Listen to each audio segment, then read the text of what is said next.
It's Tuesday, October 14th, 2025, a day, hopefully, that history looks to as a turning point in the history of the Middle East. The odds on a longer than 1 month shutdown keep going up, and we hear once more from a creepy little goblin this spooky season, next on the AM Update. It's enough to affirm what I've said time and again. Donald Trump is the greatest friend that the state of Israel has ever had in the White House. President Donald Trump was enthusiastically welcomed to Israel after brokering a historic peace deal between Israel and Hamas, leading to the release of all the remaining living hostages in the region. Trump arrived in Israel to find newspapers praising the peacemaker, roaring applause and standing ovations in the Knesset, and even some attendees wearing MAGA-style hats celebrating the peace president. The 20 remaining living hostages were returned to their families in Israel on Monday. Trump went from Israel on to Egypt, where he met with several, probably a couple dozen foreign leaders involved in some way, shape, or form with the peace negotiations, including a couple who really weren't, including French President Emmanuel Macron, who Trump manhandled in the form of a handshake. Anyway, here is President Trump in Egypt after receiving the Order of the Nile designation, a very high honor in Egypt. Today, for the first time anyone can remember, we have a once-in-a-lifetime chance to put the old feuds and bitter hatreds behind us. And that's why so many people in this room, they didn't get along. Some did, some didn't, but they're getting along now. This has brought the people together. This is the first time the Middle East crisis has brought people together as opposed to driving them apart. And to declare that our future will not be ruled by the fights of the generations past, which is foolish. So together, let us continue in the spirit of cooperation and goodwill that has finally brought us to this incredible, historic breakthrough. If we do together, we will reach the Middle East's incredible destiny, a safe and prosperous and beautiful crossroads of culture and commerce, faith in humanity, and geographic center. This will be the geographic center of the world. There is President Trump in Egypt, and no matter how you slice it, no matter if you were the biggest Trump fan from day one, if it took you a long time to come around to him, as it has with me, the optics of what we saw yesterday, particularly in Egypt, but both in Israel and Egypt, were just simply stunning.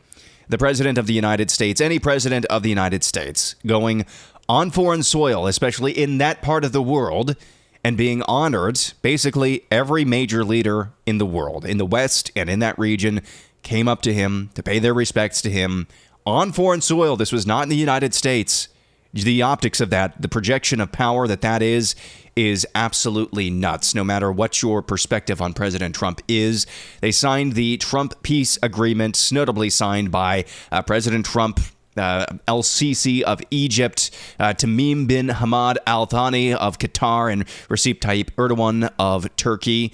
Included in that agreement, just basically agreements on making sure whatever is left of Gaza and whatever is left of so-called Palestine is rebuilt in a different fashion than it has been in the past. So hopefully an historic day in the Middle East, one that will be looked back on favorably in the history books. Well, back home, the odds, according to Kalshi, of a government shutdown lasting more than a month keep climbing. The odds now at Kalshi, 35 days, and they keep going up. 35 days is now the betting markets.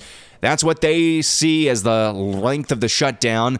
Here's Treasury Secretary Scott Bessent, who says the ongoing shutdown is starting to hurt the American economy. The American people are being held hostage by Chuck Schumer's poll numbers.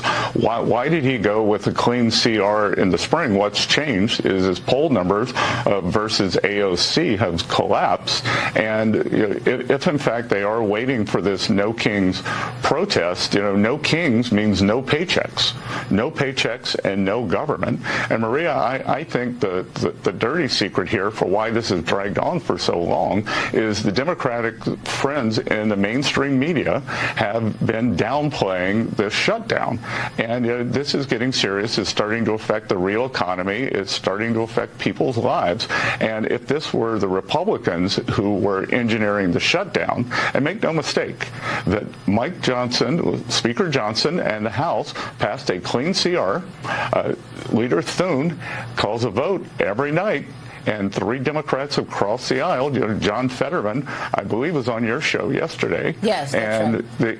And Senator Fetterman said, we got to reopen the government. So we just need a few more Democrats to get away from the radicalized left. But clearly, that's the wing that's taken over the party, and they've been unable to stop President Trump in the courts, in the media. So now they are using a government shutdown to stop his initiative. There is Treasury Secretary Scott Bessent saying the ongoing government shutdown is affecting the economy. Also mentioned one thing in passing there I want to hit on in just a little bit, though. But it's never a good thing when shutting down the government is bad for a country's economy. And I'm quite certain that Treasury Secretary Bessent understands this. He has spoken at length before earlier this year about wanting to refocus and privatize as much of the economy as possible. I think he recognizes that the government really truly drives too much of this country's economy. And that's been the case for the last 30 or 40 years, if we want to be brutally honest. The other part of this, well, I want to get to that after I read this story. With no end in sight to the government shutdown, President Trump's administration is putting Democrats in a bad position. Office of Management and Budget Director Russ Vance announced late last week the administration has already begun issuing reduction in force notices, laying off over 4,200 government workers across several key departments like Treasury, Health and Human Services, and Homeland Security. So, those RIFs have begun. The reduction in force has already begun. That might even grow greater here in the coming weeks. I would expect it to actually grow in the coming weeks. And that a lot of government employees, their jobs, crucial, maybe not, probably not, in a lot of cases, going to be officially losing their jobs. And you heard Treasury Secretary Scott Bessent put this together with something I warned about during an Ask or Tell Me Anything edition a couple of weeks ago. This 50501, 5051. These No Kings protests, they did a dry run of these protests, I think in either February or March earlier this year. Now they're doing another one October 18th. 50 protests, 50 states. You put this together with a government shutdown, a bunch of unemployed or non-working federal employees. That thing could be nasty, and I think that's what they want. So this 50501 protest coming up soon, probably amidst the backdrop of a government shutdown with a bunch of government workers who skew undeniably to the left politically. They're going to be sitting on their butts with nothing else to do. So that is interesting to say the least. Good thing we know that our Republican leaders in the Senate are right on the ball here, especially Senate Majority Leader John Thune, who posted this on social media yesterday. Quote, "Today we celebrate Native American Day.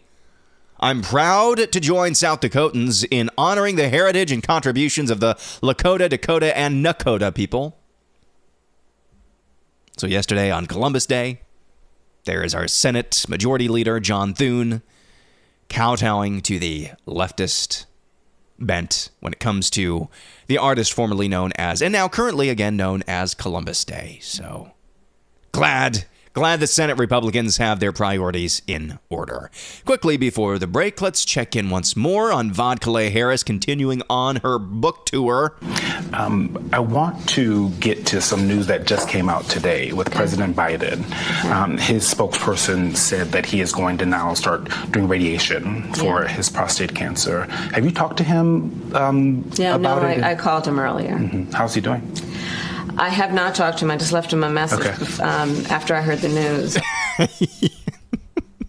There is Vodka Harris on MSNBC being asked about former President Biden's cancer diagnosis and treatment.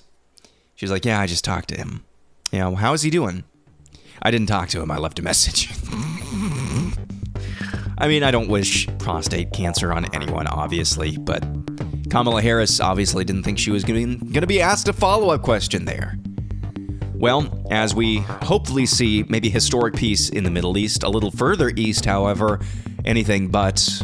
Also, Anthony Fauci, the creepy little goblin, is back with his latest prediction. Talk about all that and more coming up next.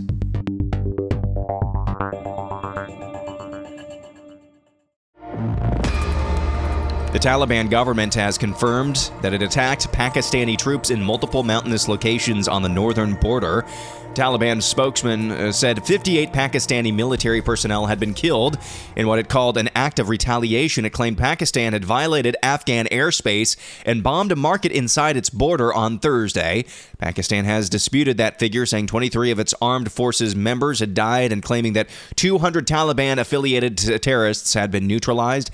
Pakistan's Interior Minister Mohsin Naqvi says Afghan attacks were unprovoked and civilians were fired at, warning that his country's forces would respond with a stone for every brick. Islamabad has accused Kabul of harboring terrorists who target Pakistan on its soil, a claim the Taliban government has rejected.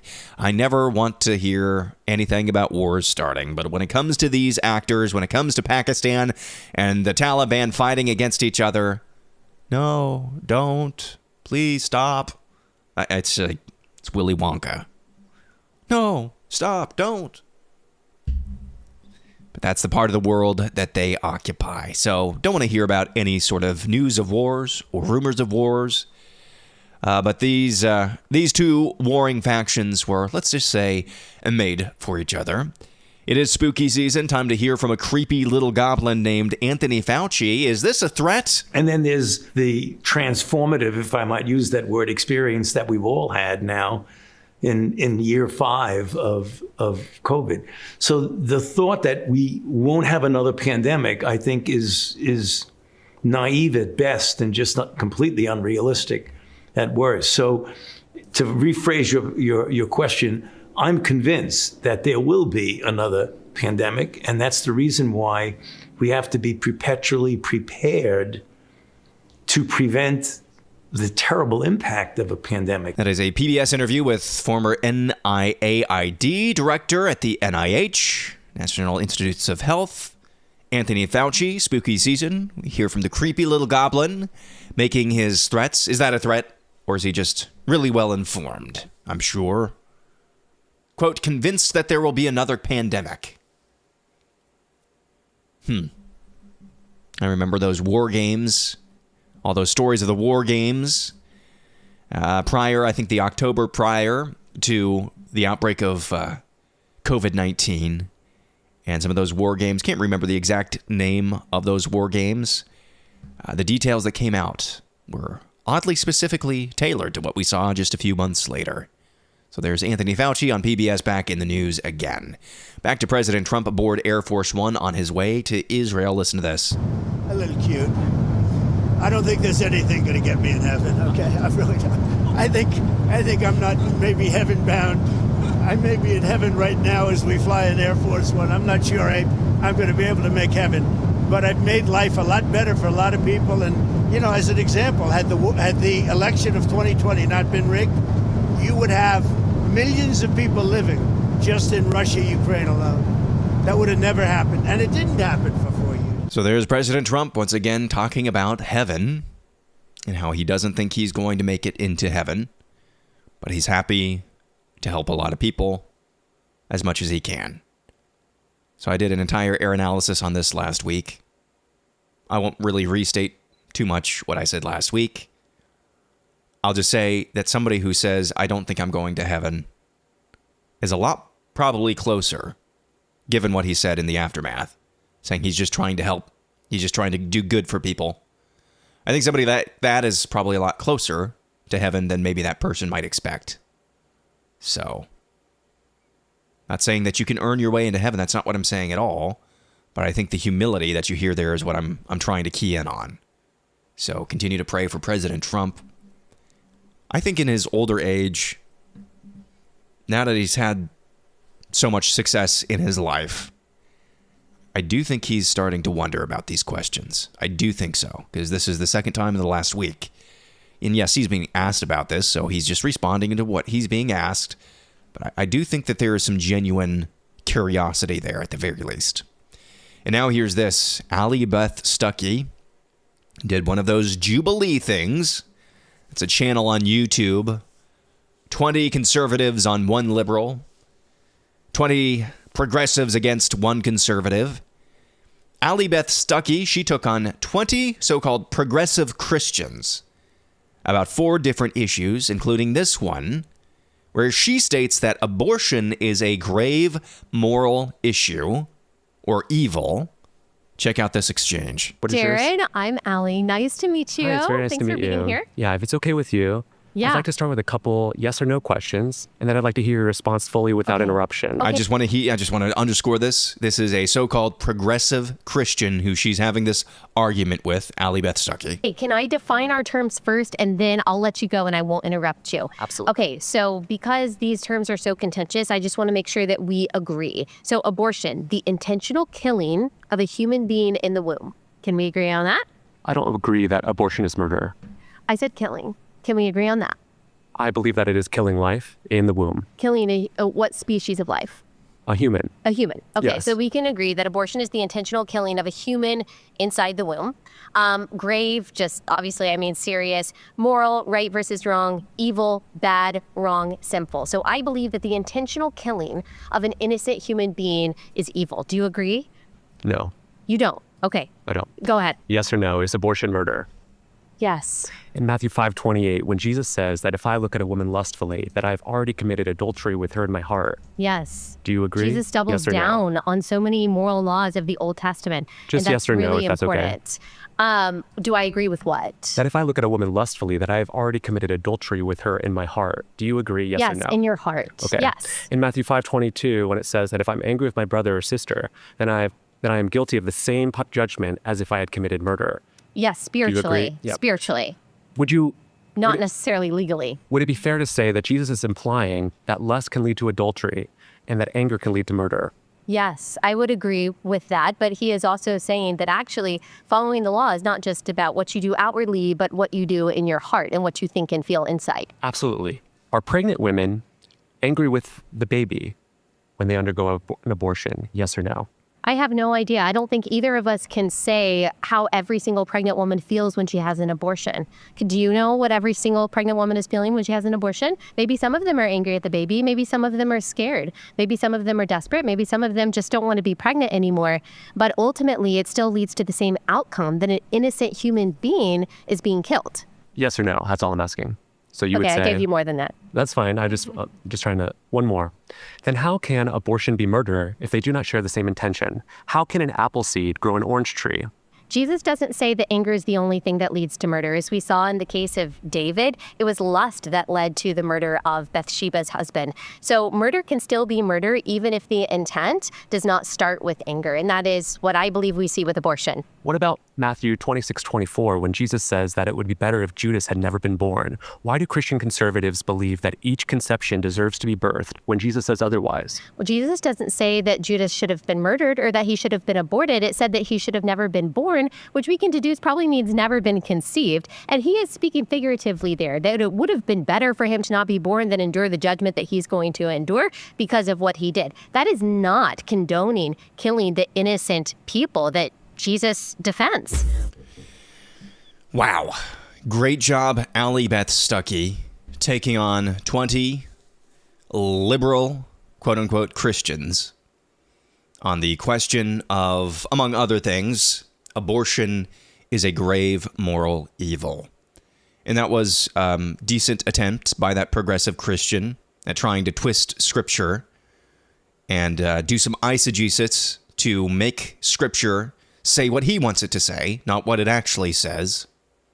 There is a kryptonite of the ill-informed, or ill-informed in terms of I didn't do my homework, or ill-intentioned, which I think that dude was, with understanding things in a prescriptive versus descriptive way. As Allie Stuckey pointed out there, when Christ says it would have been better that you had never been born, that is a descriptive in terms of speaking as a manner or a figure of speech. That is descriptive. Christ is saying, I wish you had... He didn't say, I wish you had never been born. He said, it would have been better for you had you never been born. So great job, Allie Beth Stuckey.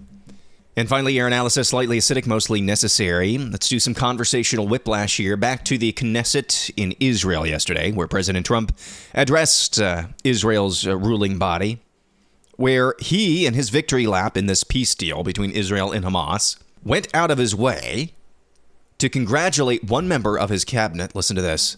And I have a prediction that Marco will go down, I mean this, as the greatest Secretary of State in the history of the United States. I believe that. I believe it.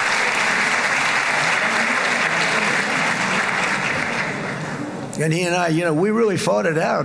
You remember, he was tough. He was nasty. Who the hell thought this was going to happen, Marco, right? And now I'm saying he's going to go down as the greatest. He will. He was always... So there's President Trump at the Knesset yesterday, congratulating Marco Rubio, and going even further, saying Rubio, his own Secretary of State, is going to go down as one of the best, if not the best, Secretary of State in the nation's history. So on that occasion of all occasions, President Trump goes out of his way to pump up Marco Rubio. According to Polymarket, with a handle of over $41, almost $42 million already bet, the odds for the Republican presidential nominee for 2028 is as follows. Vance is number 1 at 56%. Rubio is number 2 at 6.6%. Trump himself is third at 4.3%. Tucker Carlson in fourth place at 3.5%. And Ron DeSantis in fifth place at 3%. I don't know. I've been warning about this for a long time. And I just want to put the marker down there now. When you look at the body language in some of the... And I love J.D. Vance. I'd love Vance or Rubio. Or maybe the pair of them on a ticket. So I'm not casting aspersions at either one or both of them. And I don't know how much to read into this or not.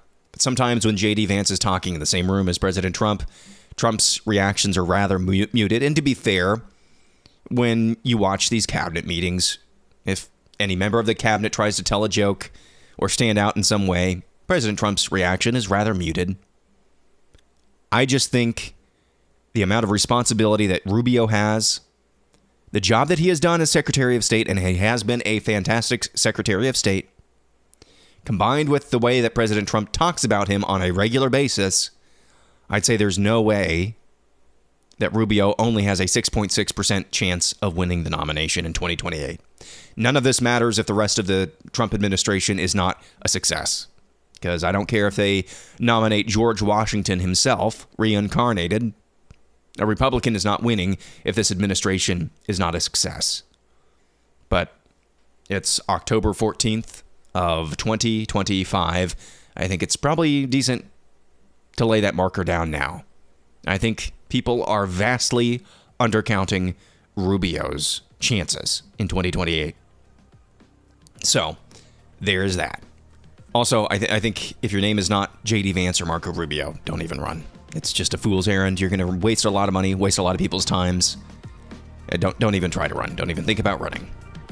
I mean, you can, but you're going to get a sore something or another. It's not going to work out for you. That's going to do it for a Tuesday. Back at it again tomorrow. I'm Aaron McIntire, and this is the AM Update.